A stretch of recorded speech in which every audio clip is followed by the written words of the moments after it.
Quero te convidar a abrir sua Bíblia no Evangelho de Lucas, capítulo 1. Evangelho de Lucas, capítulo 1.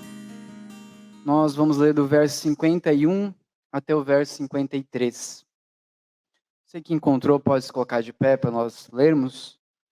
Nós vamos continuar hoje nossa série de sermões específicas para o Natal. E vai continuar sendo sobre esse cântico, o cântico de Maria, como nós ouvimos no domingo passado.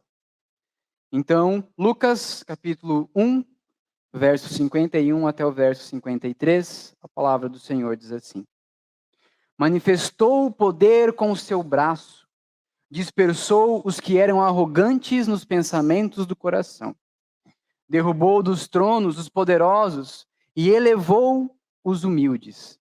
Aos famintos encheu de bens e de mãos vazias mandou embora os ricos. Feche seus olhos, vamos orar ao Senhor. Pai, nós te louvamos por essa porção da tua santa palavra, que nós vamos nos debruçar nessa noite. Nós te agradecemos, Senhor, porque a tua palavra chegou até nós. Nós te louvamos porque através do teu Santo Espírito, a tua palavra fala aos nossos corações. E o nosso pedido nessa noite é que nós possamos ter os nossos corações prontos a ouvir. Prontos, Senhor, a se arrepender, prontos, Senhor, a ser corrigidos de acordo com a tua palavra. Não por mim, não pelo Daniel, mas tão somente através do poder da tua palavra, através do poder do Espírito Santo de Deus, agindo através da minha vida. Esse é o nosso pedido, o nosso clamor nessa noite, em nome de Jesus. Amém. Bem, você pode se assentar? Eu acho que ninguém vai discordar ou vai achar que tem dúvidas de que o verdadeiro sentido do Natal, ele está distorcido e obscurecido nos dias de hoje. Algumas pessoas, elas esvaziam esse momento, esvaziam esse acontecimento que é o Natal, como se fosse uma oportunidade de exercer uma boa vontade, de exercer, né? Quem nunca ouviu? O espírito natalino. Ah, o espírito natalino está no ar. O que eles querem dizer com isso? Seria um momento de exercermos perdão, de sermos mais caridosos, de termos as nossas amizades reforçadas ou restauradas, porque nós estamos no espírito natalino. Outros pensam que o advento do Natal é uma oportunidade de exortar as pessoas a fazer alguma coisa, a operar alguma coisa nesse espírito natalino que a gente acabou de falar. Que é a ocasião de a gente falar, por exemplo, vamos abolir as armas, vamos falar de paz para todo mundo, vamos falar de nos relacionarmos bem entre as nações. E acham que esse período de Natal é isso. Nós influenciarmos ou exortarmos as pessoas a fazer alguma coisa, a ter essas boas ações. Só que esses 3 versos que nós acabamos de ler, eles demonstram que esses entendimentos sobre o Natal estão errados. Estão completamente errados. Há um assunto, e um só assunto primordial, que deve ser considerado no Natal, no Advento, que é o nascimento do Filho de Deus. Esse tempo do ano, esse período do ano, dezembro mais especificamente, e até o dia 25 de dezembro, ele requer um pensamento muito sério e vital para as nossas vidas. O diabo, infelizmente, tem deturpado esses dias e tem roubado isso das nossas vidas e da vida das pessoas do mundo. Tem roubado o verdadeiro sentido do Natal. Mas qual é, então, a mensagem do Natal? Qual é a mensagem do Advento? A primeira característica que se sobressai quando nós pensamos em Advento, pensamos em Natal, é boas novas. Boas novas. São boas notícias que existem para ser proclamadas. Boas notícias que existem para ser anunciadas. Toda a história do nascimento de Jesus sugere isso e demonstra isso. A começar, por exemplo, por Zacarias, pai de João Batista, que ele recebeu a boa notícia de um anjo que ele seria pai. Que a sua mulher, que era estéril, teria um filho. Ele e a sua mulher, Isabel, já tinham aceitado e se conformado que não teriam filhos. Eles não esperavam isso, eles estavam ali vivendo um dia ordinário, um dia comum, mais um dia das suas vidas. Até que um anjo aparece para eles e apenas anuncia o que vai acontecer, anuncia o que Deus vai fazer.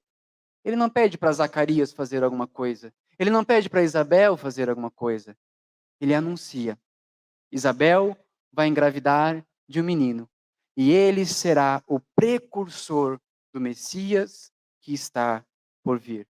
Então, a história do nascimento de Jesus já começa com um anúncio, uma mensagem com boas novas. Foi assim que começou. Logo em seguida, nós vemos acontecer a mesma coisa com Maria. Uma simples jovem vivendo a sua vida comum, vivendo a sua vida normal. E, de repente, o anjo Gabriel aparece e diz: Salve, agraciada! Foi um anúncio. E Maria, nesse cântico que nós lemos inteiro no domingo passado, e agora nós lemos uma pequena parte dele, deixa registrado que ela entendeu a mensagem. Ela entendeu o que o anjo estava dizendo, o tamanho da importância da mensagem que o anjo anunciou aos seus ouvidos. O evangelho, então, é boas novas. Ele não pode ser primeiro uma exortação. Ele não é um espírito, como nós falamos, um espírito natalino. Ele não é nada disso, algo que ninguém consegue entender muito bem. Ele é uma proclamação. O evangelho é uma proclamação. Assim como os arautos da cidade, no mundo antigo, saíam gritando pelas ruas as boas notícias.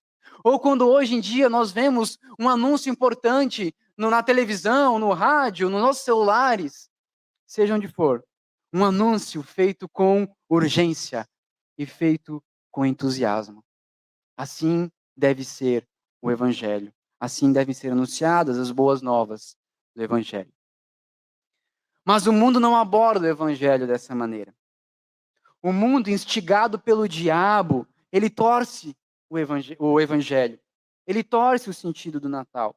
Ele nega a proclamação do evangelho.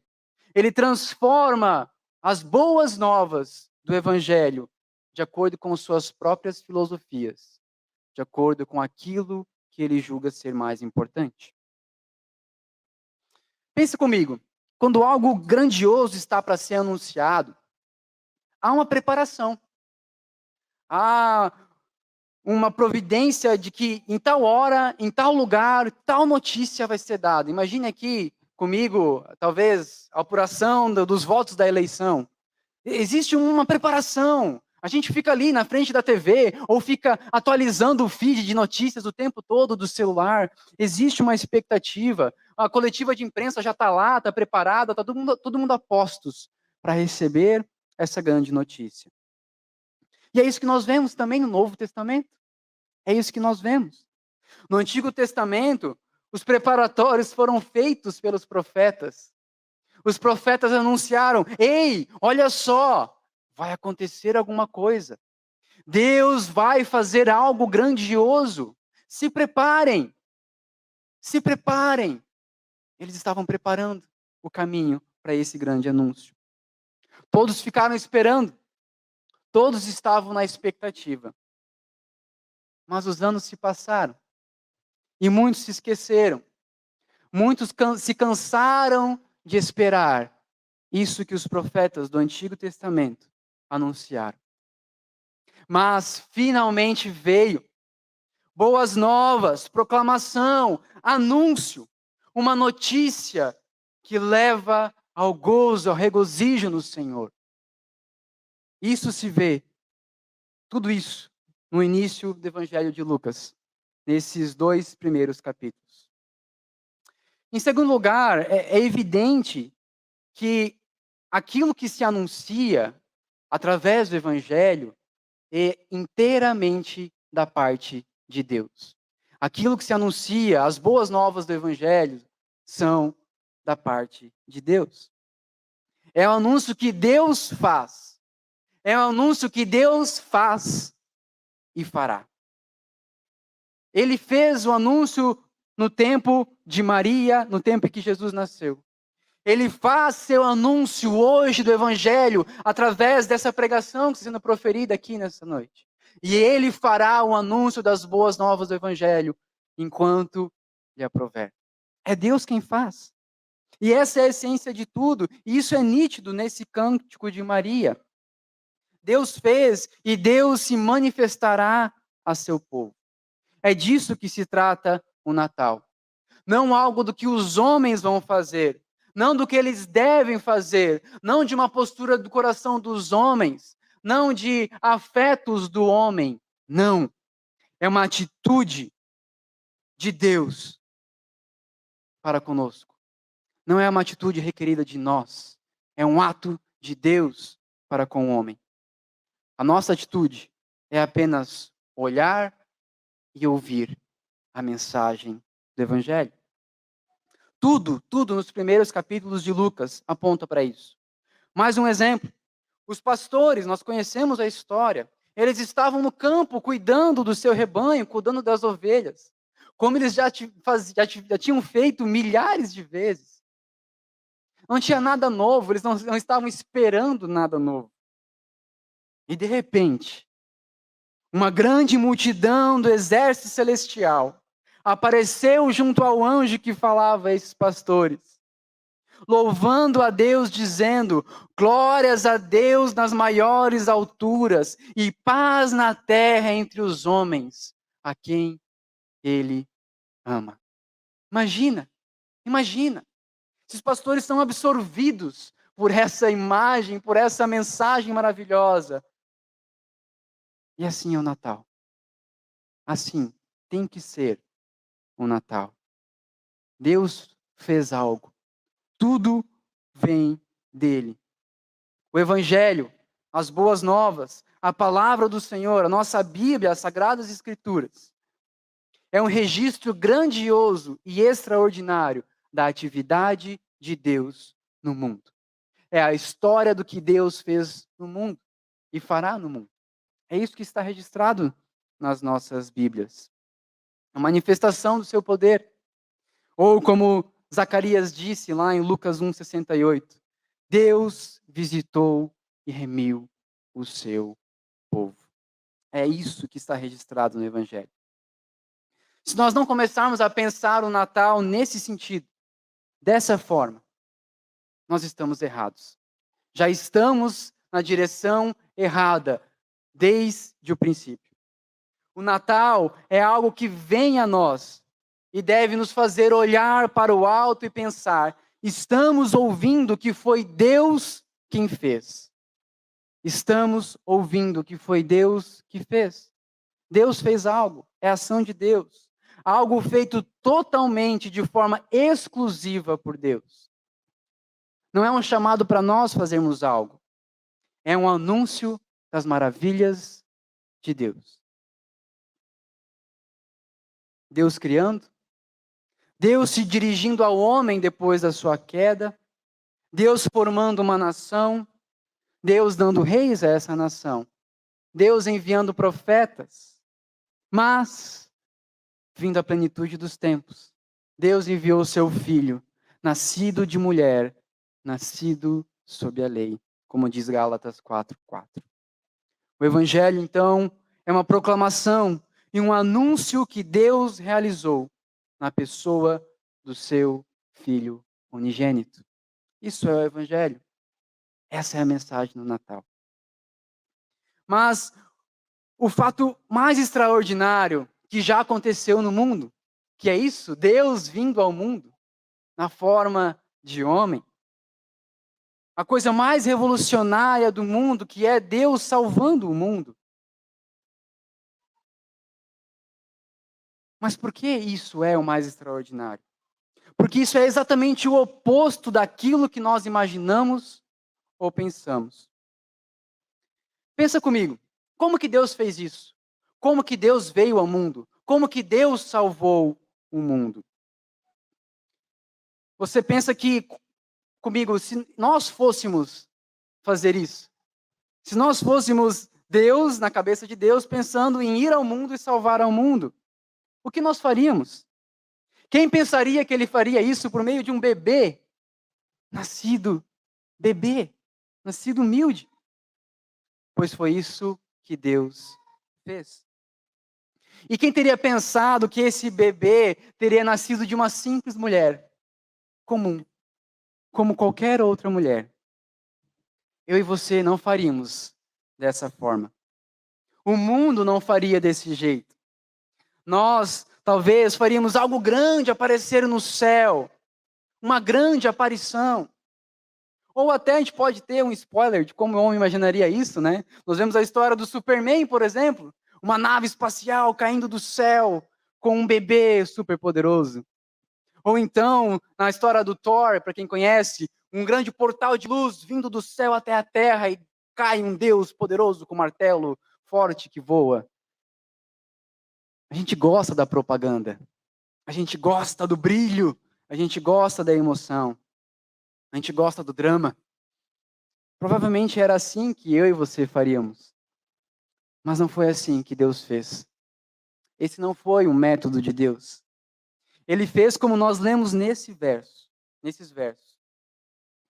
Mesmo se nós tivéssemos pensado em trazer um Salvador ao mundo na forma de um bebê, nós pensaríamos ao menos em trazer ele talvez como uma filha de uma rainha, filha de um rei, filha de alguém poderoso, num palácio, para que ele tivesse influência, né?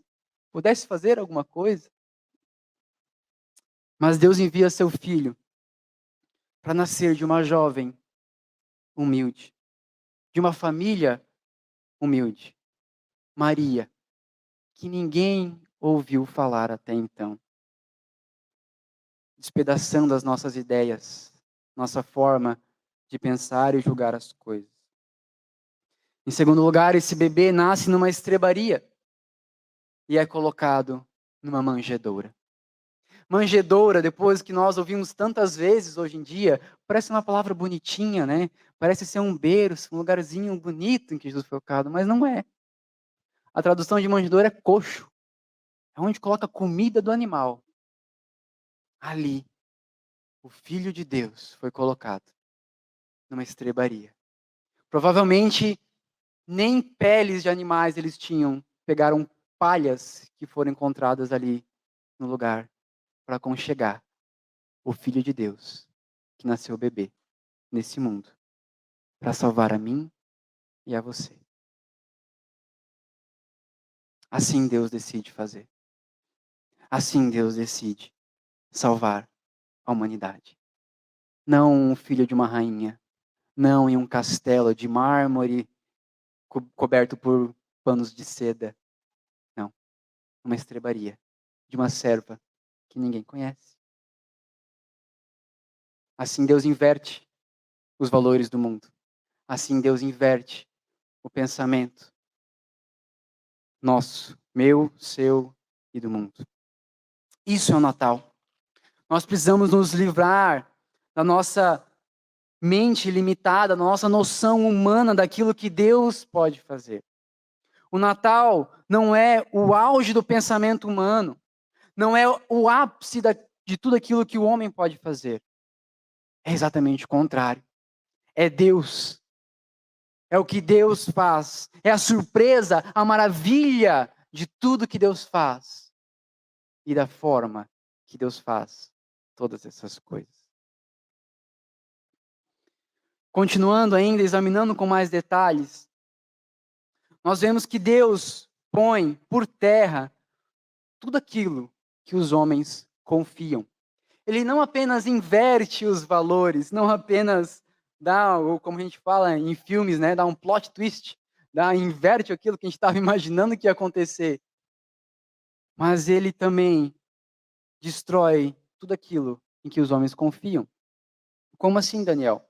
Leia comigo ali no verso 51. Fala que manifestou poder com o seu braço. Como que ele fez isso? Como que ele manifestou o poder com o seu braço? Dispersou os que eram arrogantes nos pensamentos do coração. No verso 52, nós vemos que ele derrubou os tronos dos poderosos. E no verso 53, ele diz que de mãos vazias mandou embora os ricos.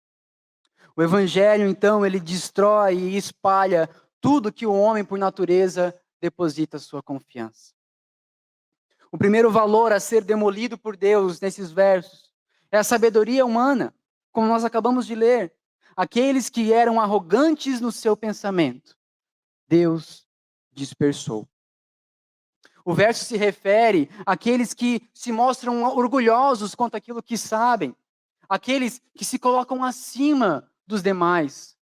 Aquele que é sabichão, o esperto, o crânio. Não, eu sei das coisas. Eu sei das coisas. Deus, você está louco? Isso é coisa para ignorante. Eu não preciso disso. Isso é para quem precisa. Eu até respeito, tudo bem, mas eu não preciso. É desses que Deus está falando nesses versos. Isso vale e funciona para nós também ainda hoje. Porque nós temos pessoas assim ainda hoje, ou não temos? Claro que temos. Pessoas que confiam nas suas próprias capacidades, que têm orgulho do seu conhecimento. O mundo sempre teve muitas pessoas assim. Na época de Jesus, essas pessoas eram, por exemplo, os filósofos gregos. Pessoas como Platão, Sócrates, Aristóteles e toda a sua escola filosófica que vem em sequência. Gênios, cabeças grandes que procuravam entender a vida e se orgulhavam disso. Eram orgulhosos do resultado da sua pesquisa e do seu conhecimento. Para você ter uma ideia, Sócrates disse o seguinte, abre aspas, uma vida não examinada não vale a pena ser vivida. Fecha aspas. O que Sócrates estava querendo dizer com isso era, se alguém não examinar a vida como eu examino, a vida dessa pessoa não vale de nada. Esse era o orgulho dos filósofos gregos. Mas, dos lábios de uma humilde mulher, nós ouvimos que Deus despreza esse orgulho. Deus descarta e destrói esses orgulhosos. Ele faz isso completamente, ocultando as verdades eternas dos sábios, dos entendidos, dos sabichões, dos grandes filósofos, e revelando aos pequeninos, revelando aos humildes de coração. Os sábios, eles tentam conhecer a vida, tentam conhecer as coisas desse mundo, mas eles tentam fazer isso sem Deus. E por isso, eles não conhecem nada. Os sábios desse mundo, eles tentam achar uma falha em Deus, tentam provar que Deus não existe. E por isso não chegam em lugar algum. Chegam em becos sem saída. Porque a verdade plena não lhes é revelada. Como nós lemos, você não precisa abrir, em 1 Coríntios 1, 21 a 23, o apóstolo Paulo diz o seguinte, visto que na sabedoria de Deus, o mundo, por sua própria sabedoria, não o conheceu. Foi do agrado de Deus salvar os que creem por meio do absurdo da pregação. Pois, enquanto os judeus pedem sinais e os gregos buscam sabedoria, nós pregamos Cristo crucificado, que é motivo de escândalo para os judeus e absurdo para os gentios. Nesse grupo de pessoas, encontram-se os que no seu coração se alimentam dos seus próprios pensamentos e são soberbos dentro de si, são orgulhosos do seu intelecto, se julgam capazes de explicar racionalmente todas as coisas, se julgam capazes de uma forma racional explicar o mundo.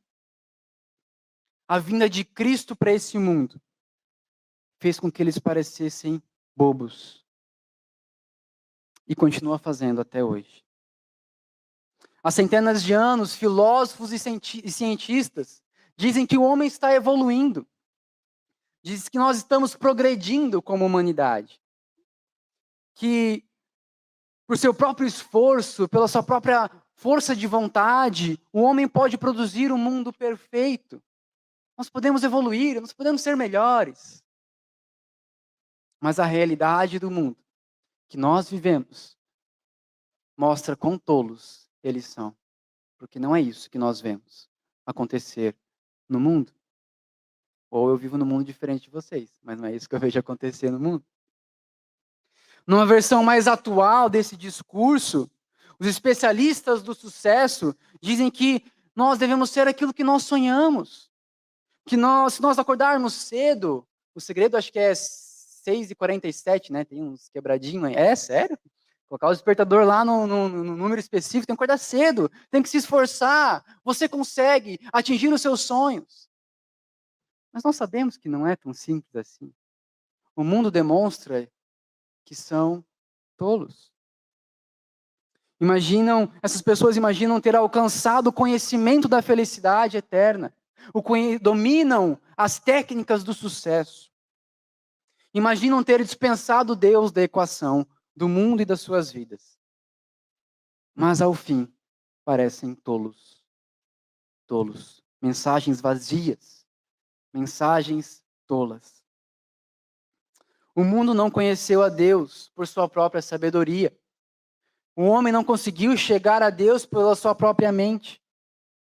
Não que o intelecto deva ser desprezado, não que o pensamento dos filósofos deva ser simplesmente abandonado, mas sim que o orgulho desse intelecto, o orgulho dessa racionalidade é condenada por Deus.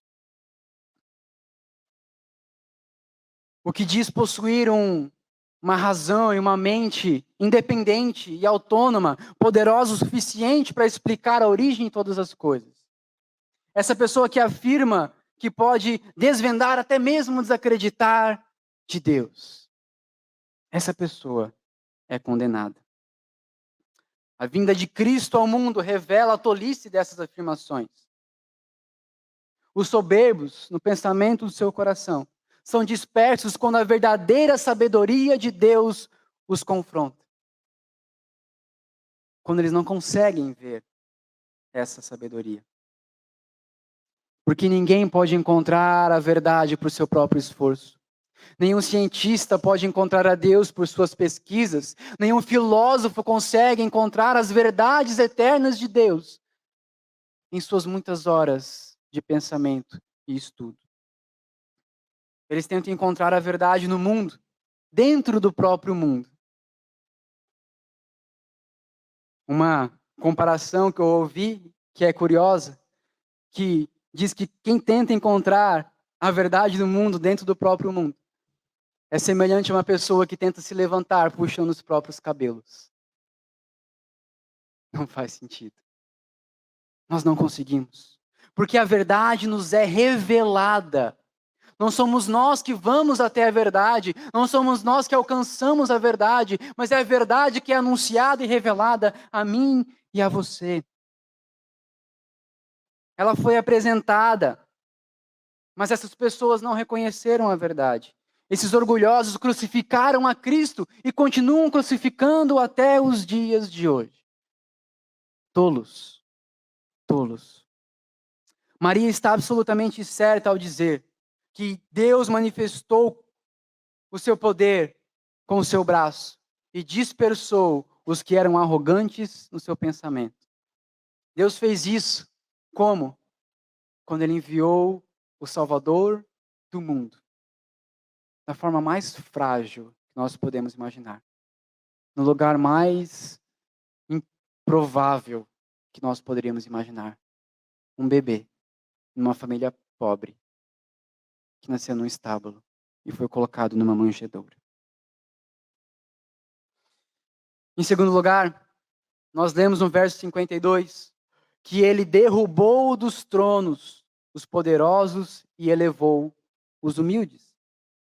Esse é um tema recorrente na palavra de Deus. Deus sempre está fazendo isso. Ele sabe que o coração do homem sempre cai no pecado do orgulho. Eu e você, rapidamente, se não for pelo Espírito Santo de Deus, recaímos nesse pecado. No orgulho do intelecto, como nós acabamos de ler, mas também no orgulho do poder. no orgulho das classes sociais, porque eu nasci poderoso. Nós vemos isso, por exemplo, que Deus destrói esse orgulho na história de Abraão.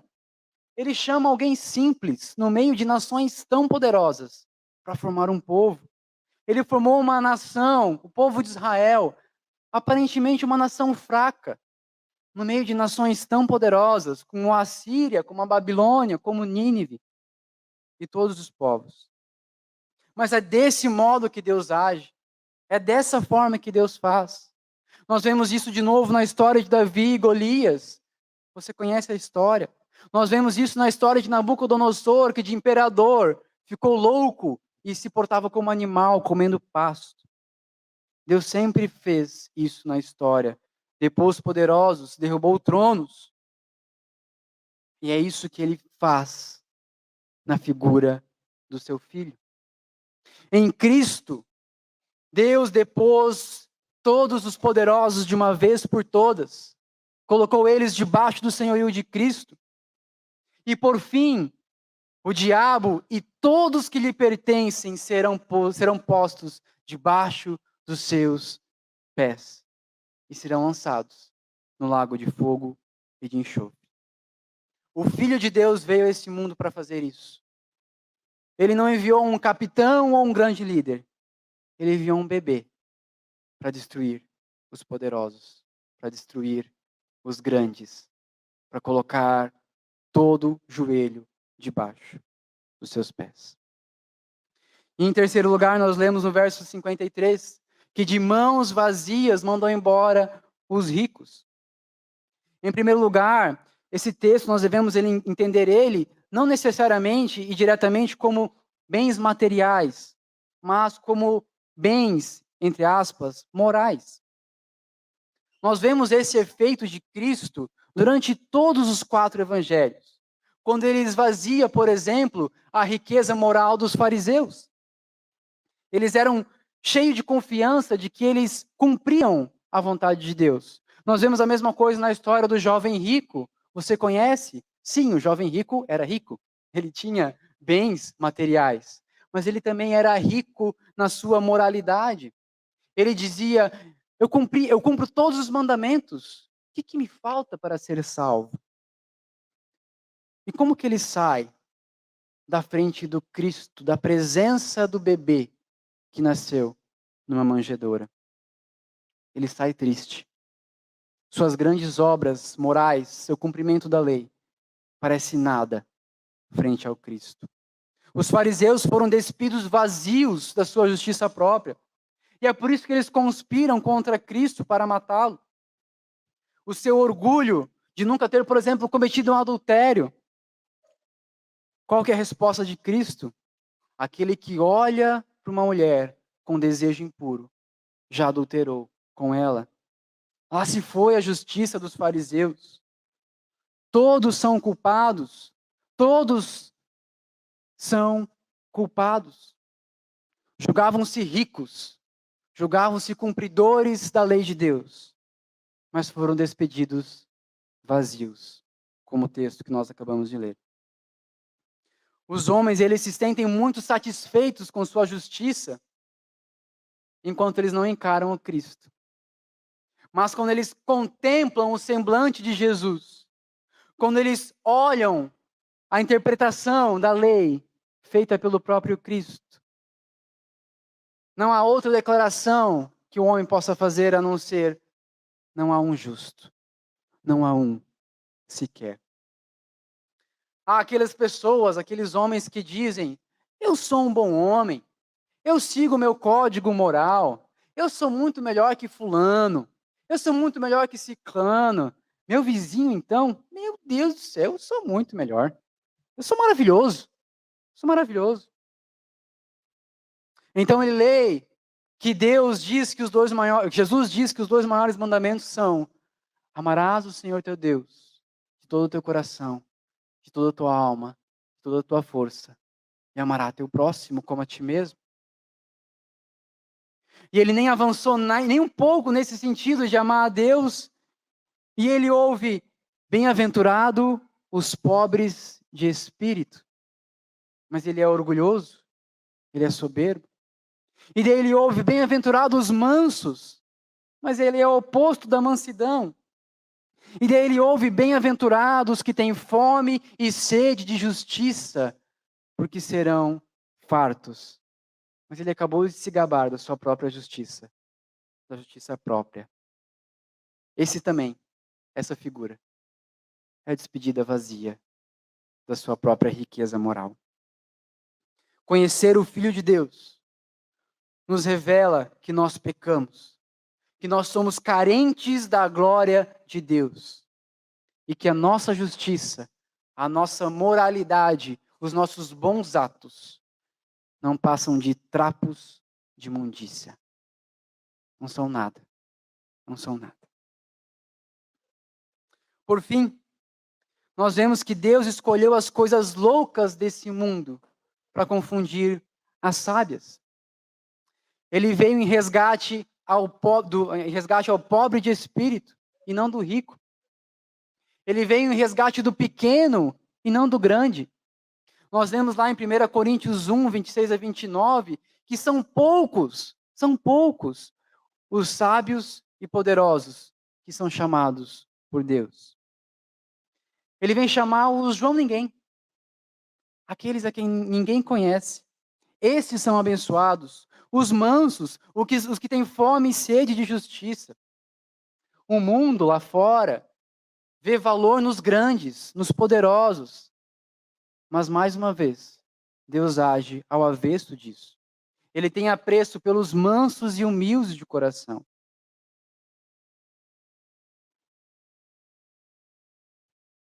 Mas notem o meio pelo qual Deus dá a sua bênção. Como nós vimos, o mundo não conheceu a Deus por meio da sua própria sabedoria, por meio do seu próprio entendimento. Mas, de repente, Deus enviou a sua sabedoria. Deus enviou a sua salvação. Deus nos revela estas coisas através do seu Santo Espírito. Por nós mesmos, nós não podemos alcançar essas coisas. Eu e você, que temos a mente de Cristo, e por termos a mente de Cristo, nós podemos conhecer essas coisas, mas sem a mente de Cristo, nós não podemos conhecer. Tudo aquilo que os filósofos não conseguiram obter é dado de presente para mim e para você. Para aqueles que admitem que não conseguem conhecê-lo, para aqueles que admitem que precisam de um Salvador, para aqueles que admitem que precisam que Deus se revele a eles. Aqueles que creem que Cristo tem o conhecimento de Deus, aqueles que confiam na palavra do Senhor, são mais sábios do que a pessoa descrente mais inteligente do mundo. Se nós pedimos para um filósofo dos nossos dias nos explicar sobre um homem, sobre a vida, sobre a morte, sobre Deus, nós vamos receber respostas vazias, respostas sem sentido, que não fazem sentido com a nossa realidade, que não fazem sentido com aquilo que nós experimentamos todos os dias. Ou elas são tão vagas e tão subjetivas que se encaixam em qualquer situação da vida. Mas o cristão simples sabe dessas coisas. Qualquer cristão que confia em Deus sabe a resposta para essas coisas. É por isso que Jesus ora a Deus o seguinte, lá em Mateus 25 a 26. Graças te dou, ó Pai, Senhor do céu e da terra, que ocultaste essas grandes coisas aos sábios e entendidos, e as revelastes aos pequeninos. Sim, ó Pai, porque assim lhe aprouve. Essas são as pessoas mais sábias do mundo. As pessoas que conhecem o Cristo. Elas entendem porque o mundo anda tão mal. Elas entendem porque nós podemos ter esperança em meio a um mundo tão mal. Essas são as pessoas mais sábias do mundo. Eu e você, pela graça de Deus. Continuando, ele elevou os humildes, nós lemos no verso 52. Se você é um cristão, assim como eu acredito que quase todos, se não todos aqui nessa noite são, Mesmo que você não apareça no jornal, mesmo que você não apareça na revista, mesmo que você tenha poucos seguidores no Instagram, mesmo que você seja uma pessoa comum, simples. Você é membro da família celeste. O seu nome está escrito no livro da vida. Nós somos feitos reis e sacerdotes em Cristo Jesus. Ele nos exaltou. Nós somos incluídos no testamento de Deus. Nós somos co-herdeiros de Deus juntamente com Cristo. E nós reinaremos com Ele na glória eternamente. Por fim, o verso 53 diz que aos famintos Ele encheu de bens. Aquele que tem fome e sede de justiça é saciado.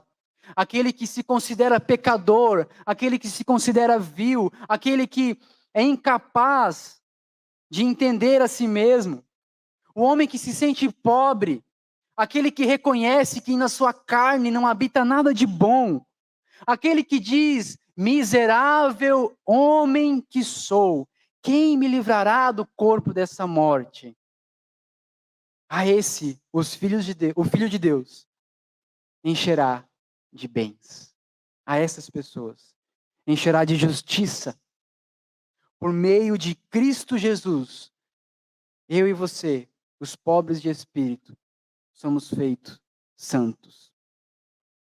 Nós não podemos nos tornar santos por nós mesmos. O homem não consegue, a humanidade não conseguiu. Somente em Cristo. Somente em Cristo. É simples demais que parece inacreditável. E é por isso que as pessoas em geral não creem. Mas isso é o Evangelho. Essas são as boas novas do nosso Deus.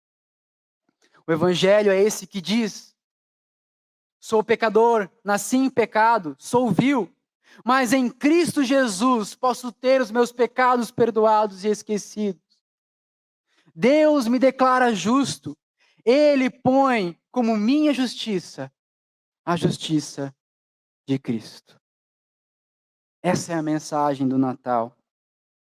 Seja você quem for, seja você estando na posição que você estiver, você pode vir a Cristo.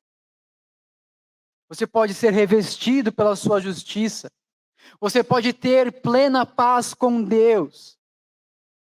Não mais medo da morte, não mais medo do juízo, mas paz com Deus e contentamento nele. Isso é o Natal. Isso é o Natal. Que presente maravilhoso é esse? Que presente maravilhoso de Natal nós recebemos do nosso Deus.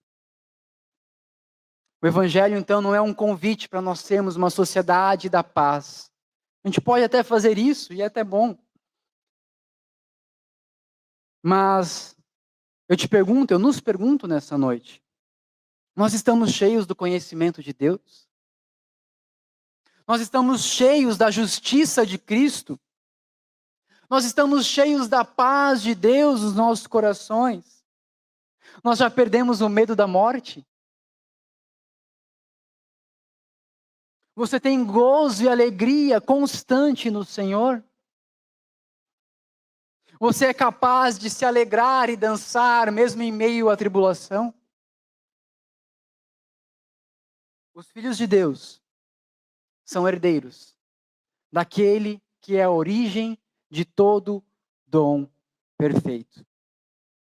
Por isso, meus amados, meus queridos, não fique a vida inteira lutando por algo que você nunca vai conseguir ter por seu próprio esforço, pela sua própria mente, pelo seu próprio braço. Busque a sua satisfação plena num único lugar que você vai encontrar, na justiça pela fé em Cristo Jesus. Só através dessa paz com Deus, você será satisfeito. Só assim. Os que antes estavam famintos, agora estão cheios e fartos de amor, alegria, paz, longanimidade, fidelidade, bondade, mansidão, temperança e fé, os frutos do Espírito. Essa é a mensagem do Evangelho. Essa é a mensagem da salvação. Maria viu um relance disso, uma parte disso, mas eu e você vemos claramente hoje. Por fim, eu nos pergunto mais uma vez, qual a nossa resposta frente ao Cristo? Você se considera rico ou pobre? Você se considera sábio ou necessitado do Senhor? Dias virão em que nós iremos perceber, por bem ou por mal, que nós estamos de mãos vazias, que nós não possuímos nada. Por isso, o Natal e hoje é um convite para nós nos humilharmos perante o Senhor. Perceber que nós somos necessitados. Perceber que precisamos de um Salvador.